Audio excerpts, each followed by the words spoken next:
SubhanAllah, the Qur'an gives us so many visuals of the Day of Judgment. And when you can actually point that visual to an incident in the seerah of the Prophet ﷺ, then it carries so much more weight. As we come into this juz where we go through Surah Al-Mu'minun, and we come into Surah Al-Furqan, Allah subhanahu wa ta'ala gives us a visual of people that are eating their fists. So I want you to imagine on the Day of Judgment, if as you're looking around, you see men that are so nervous that they're not biting their fingernails, but they have their whole hands in their mouths and they're biting off their hands. SubhanAllah, this is of course a representation of anxiety, an extreme anxiety.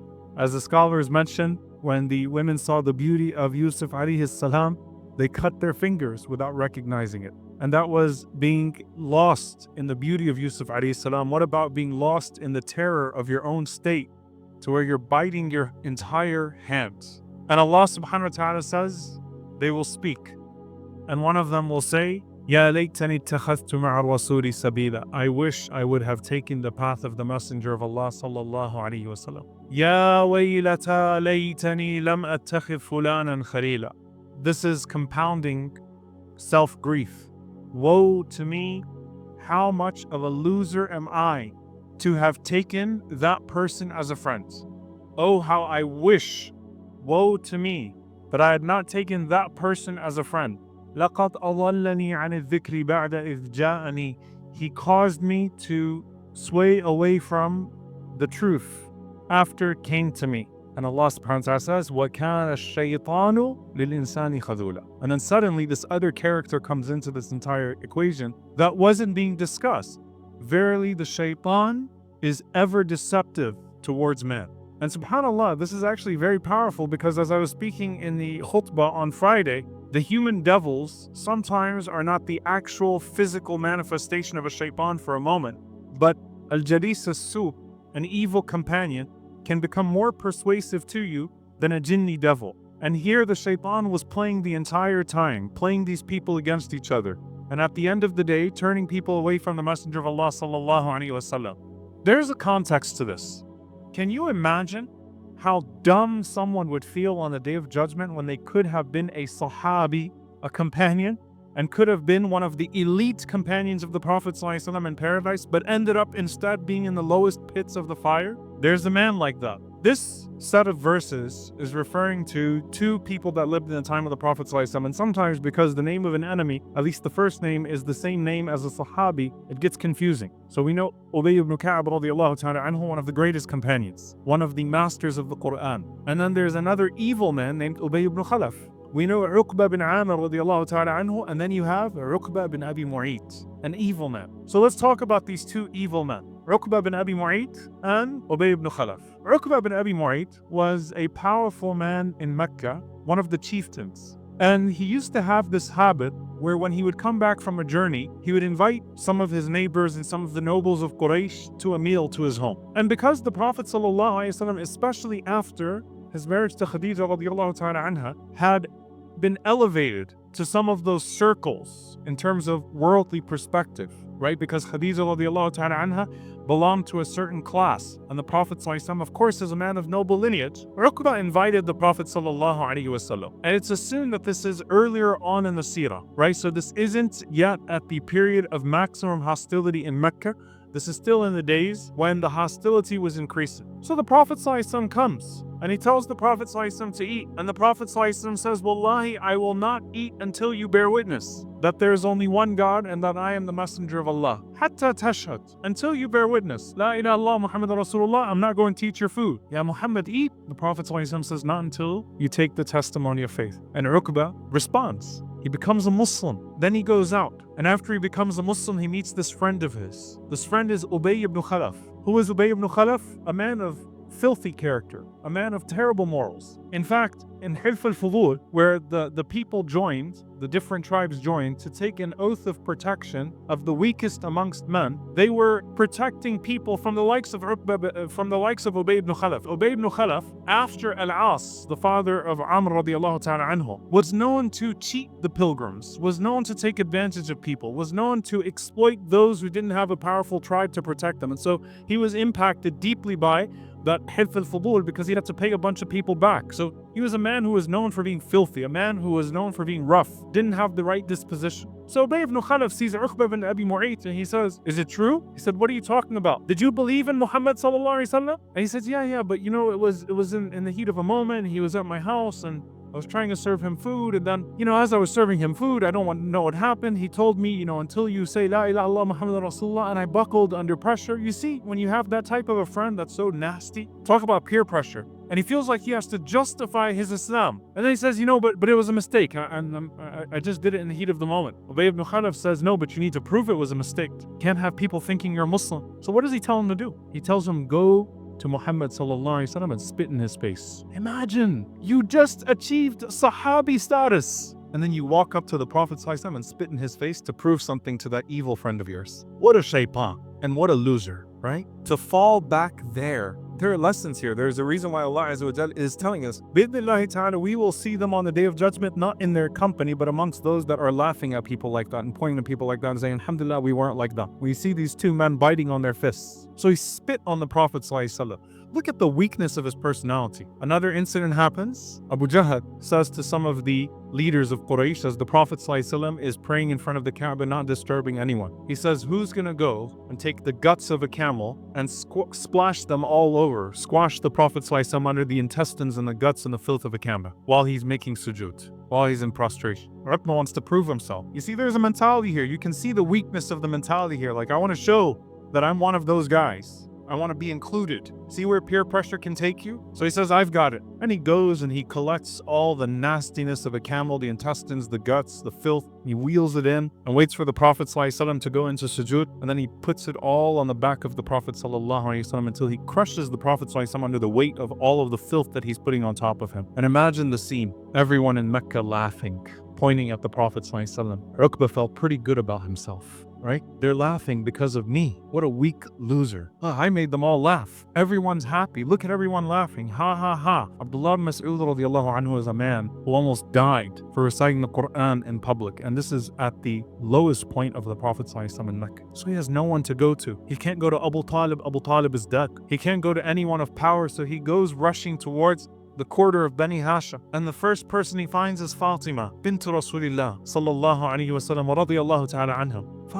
Fatima, your father, your dad, he's being crushed right now under the guts of the camel in the courtyard of the Kaaba. Fatima, the daughter of the Prophet ﷺ, comes running to him, starts cleaning the guts off of his back. You know how hard that is on the Prophet ﷺ as a father? To have his daughter be the only one to clean the guts off of his back and crying and crying and crying in that moment. Can you imagine the Prophet ﷺ holding Fatima radiallahu anha? And when they say, ittaqi ghadab al-halim, beware of the anger of a person who's usually forbearing. Beware of the dua against you of a man who usually makes dua for you. Beware of meeting that threshold. This is one of the few times, in Mecca in particular, where the Prophet ﷺ really had hope with his people and was trying with them. One of the few times that the Prophet ﷺ raises his hands in dua and he starts to make dua against all of those people. Allahumma alayka bi Uqba, Allahumma alayka bi Abi Jahl, Allahumma alayka bi Shayba. The Prophet ﷺ starts to name them one by one in his dua as he comforts his daughter and says, don't cry, O my daughter. Allah will give victory to your father. But the anger, seeing his daughter have to go through that humiliation, and Uqba thinks he's having a great time. Everyone thinks I'm cool now. Look, I created this whole scene. And the Prophet ﷺ is naming them with dua. Fast forward to the Battle of Badr.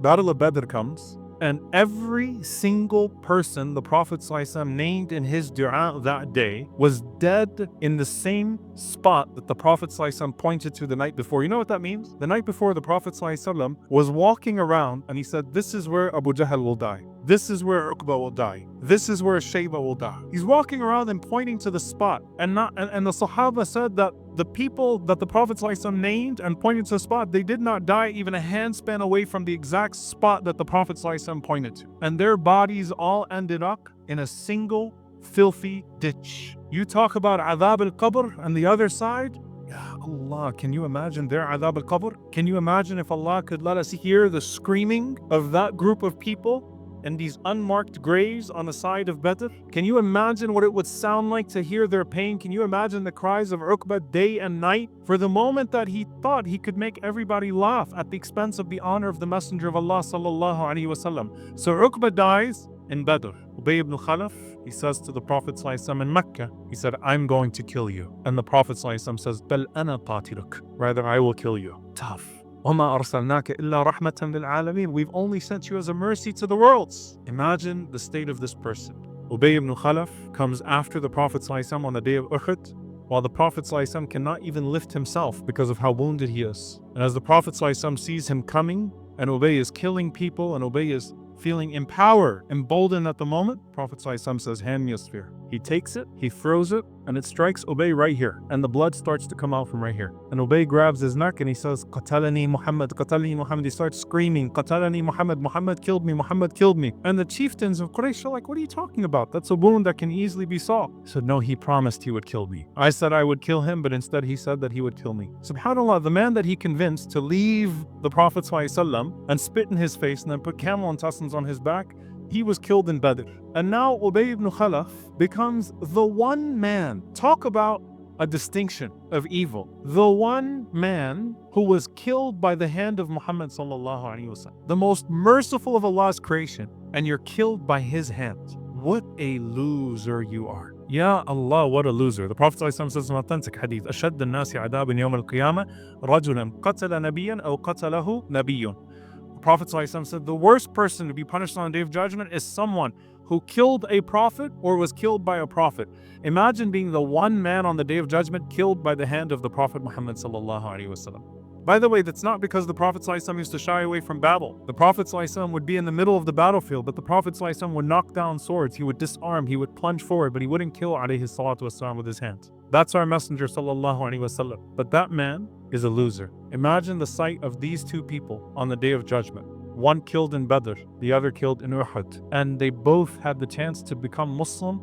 One of them could have died a Sahabi of the Prophet ﷺ if he just didn't buckle to the peer pressure. And Allah Azza wa Jalla says in conclusion of all of this, وَكَانَ الشَّيْطَانُ لِلْإِنسَانِ خَذُولًا. Man, does shaitan take people on a ride. Ya Allah, shaitan takes you on a ride. What a deceptive being he is. Shaitan had Uqba ibn Abi Mu'ayt feeling good about himself. Shaitan is ever deceiving towards man. And every single person who has the rahmah of Allah Azza wa Jal taken away from them on the Day of Judgment and the barrier is placed in front of them, it will be said to them, وَلَكِنَّكُمْ فَتَنْتُمْ أَنفُسَكُمْ وَتَرَبَّصْتُمْ وَارْتَبْتُمْ وَغَرَّتْكُمُ الْأَمَانِي حَتَّى جَاءَ أَمْرُ اللَّهِ وَغَرَّكُمْ بِاللَّهِ الْغَرُورِ. After you hesitated, you doubted, you held back, and then you exerted yourself in evil, and then you were overtaken by your false desires, by your false wishes. Your wishful thinking was that the Day of Judgment wouldn't come. وَغَرَّكُمْ بِاللَّهِ الْغَرُورِ. But the one who is the chief deluder, being shaitan, truly deluded you in regards to Allah subhanahu wa ta'ala. And so I want you, every time you come across these verses in Surah Al-Furqan, to think about those two men, and then think about our manifestation. Do you buckle to the peer pressure and then end up disobeying Allah subhanahu wa ta'ala?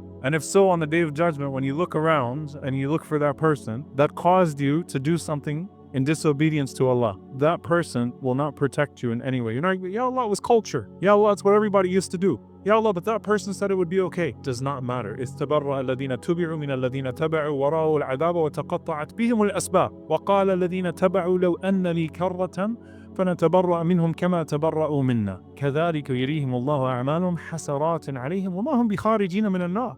Allah is talking about on that day when the followers are leaving the leaders, and the leaders are leaving the followers, and the leaders are disassociating themselves from the followers, and the followers are cursing the leaders. At the end of the day, Allah says at the end of this, وَمَا هُمْ بِخَارِجِينَ مِنَ النَّارِ. You're not going to get yourself out of the fire by doing this. There's no point to your appeals. Dear brothers and sisters, 2 lessons in 30 seconds. Number one, when you have an impulse towards good, act upon that impulse right away and don't second guess it. When Allah opens your heart towards khayr, towards doing the right thing, whether that's embarking on the obedience of Allah Azza wa Jal, or leaving off a disobedience, or doing something in regards to people that's good, or whatever it may be. When you have an impulse towards khair, that impulse towards good, that's your pulse from Allah subhanahu wa ta'ala, al-fitra of good. Listen to it right away. Lean into it right away. Don't second guess, because if you do, then you'll end up giving up the good deed and you'll end up hardening your heart. So that's number one. Listen to the impulse of good right away. Number two, recognize the people in your life that are taking you away from Allah subhanahu wa ta'ala. It's as simple as that. Who are the people in my life that are taking you away from Allah subhanahu wa ta'ala? And cut those people off, and instead take the Prophet sallallahu alaihi wasallam as a friend. Be a friend to the Prophet sallallahu alaihi wasallam. Take the Messenger of Allah sallallahu alaihi wasallam as your leader, and forget those people that take you away from him sallallahu alaihi wasallam. We ask Allah azza wa jalla to keep us steadfast on the straight path together, and to forgive us for our shortcomings. And we ask Allah to protect us from the deception of shaitan, shayateen al-ins wal jinn. Allahumma ameen. Assalamu alaikum wa rahmatullahi wa barakatuh.